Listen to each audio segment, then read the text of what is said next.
Welcome to this comprehensive visual explainer on mastering the ECG. I am so thrilled you're here. Whether you're just brushing up on your clinical skills or you're stepping into the world of electrophysiology for the very first time, reading an electrocardiogram can honestly feel a bit like trying to decode a secret language. But today, we're going to break it all down, step by step, entirely through clear, focused visuals. We are going to transform those mysterious squiggly lines into a highly logical, easy-to-read map of the human heart. So let's dive right into this procedural journey. Here's our roadmap for today. We'll cover patient prep and limb leads, chest electrode placement, decoding the paper, heart rate and rhythm, ST emergencies, and finish up with a quick summary. Section 1. Patient prep and limb leads. It all starts right here. Before we even touch a wire, the patient absolutely has to be lying completely flat in the supine position and be as relaxed as humanly possible. Why? Well, the ECG machine is incredibly sensitive. Even a tiny involuntary muscle twitch is going to create visual static, what we call artifacts, on our final reading, and that just masks exactly what we're trying to see. Step 2 is just as vital. You've got to clean the electrode contact points on the skin with an alcohol swab to clear away any natural oils. This guarantees excellent electrical conductivity from the skin straight to the machine. Now, to make sure you never cross your wires during setup, we use a brilliant color-coding mnemonic: fire over ash and grass over dirt. Think about it visually. On the arms, you place the red lead, the fire, on the right arm, over the yellow lead, the ash or sun, on the left arm. Then moving down to the legs, you place the green lead, the grass, on the left leg, over the black ground lead, the dirt, on the right leg. It's just a beautifully simple, visual way to ensure total accuracy during the setup phase. Section 2. Chest electrode placement. Once the limbs are secured, we move right to the chest, where precision is literally everything. Notice the anatomical map for the chest leads, V1 through V6, and how they wrap around the heart's left ventricle. We start on the right side of the sternum in the fourth intercostal space for V1. Then we immediately jump across the sternum to the left side for V2. V4 drops down to the fifth intercostal space on the midclavicular line, and V3 sits right between V2 and V4.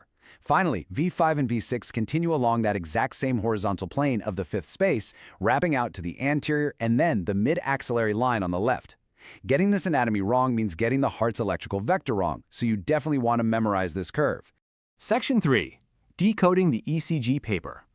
With the physical setup complete, let's transition into the analytical world and decode the language printed on the paper itself. The crucial point here is that time is meticulously calculated. A standard ECG machine spits out paper at exactly 25 millimeters per second.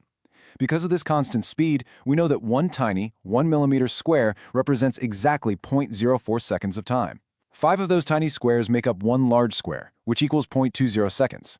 Mastering the value of these squares isn't just trivia, it is the absolute foundation of everything that follows. Every single diagnosis relies on counting these boxes. Section 4. Heart rate and rhythm. Now we calculate the results, starting with heart rate. Notice the distinct difference in formulas depending on whether the pulse is regular or irregular. You're going to look at the distance between the tall R waves. If the distance is perfectly regular, you simply count the large squares between them and divide 300 by that number. But if the rhythm is all over the place, an irregular pulse, that formula just won't work. Instead, you'll count the total number of R waves in a 6-second strip, which is precisely 30 large squares, and just multiply that number of beats by 10 to get your beats per minute. I want you to burn this magic number into your memory: 300. It is the constant you are going to use daily for calculating a regular heart rate from large squares. Because one large square is 0.2 seconds, there are exactly 300 large squares in a 60-second minute. So 300 divided by the number of squares between beats gives you instant beats per minute. It's a massive time saver. Next up, we evaluate the overall rhythm and intervals.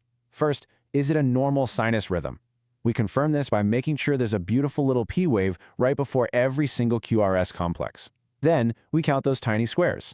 The PR interval must be between 3 and 5 small squares. If it's longer than that, the electrical signal is being delayed, which signals a heart block. Finally, take a look at the QRS complex itself, that big spike. It should be narrow, taking up less than 3 small squares. If it's wider than that, it points to a delay in the ventricles, known as a bundle branch block. Section 5. ST emergencies. Shift your focus now, because this is the most critical, high-stakes step. By looking at the ST segment, which is the line immediately following the QRS complex and just before the T wave, we can spot life-threatening conditions instantly. If that ST segment is elevated above the baseline, it screams a critical acute heart attack, or STEMI. This is an absolute emergency.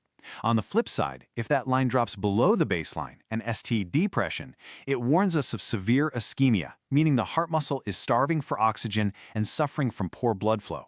Both need immediate attention, but an elevation means the clock is ticking right now.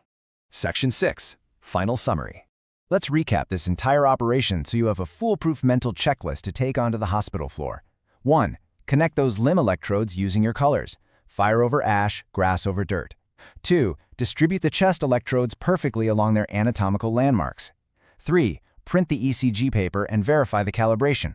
4. Calculate the heart rate, remembering your magic number 300. And 5. Always check that the ST segment is flat, ruling out an acute emergency. You now possess the visual map and the mathematical formulas to decode the heart's electrical language.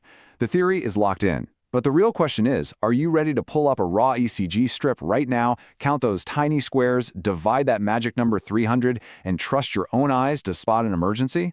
Challenge yourself today, because that is exactly how you turn this knowledge into actual life-saving expertise. Keep practicing, keep analyzing, and I'll see you in the next explainer.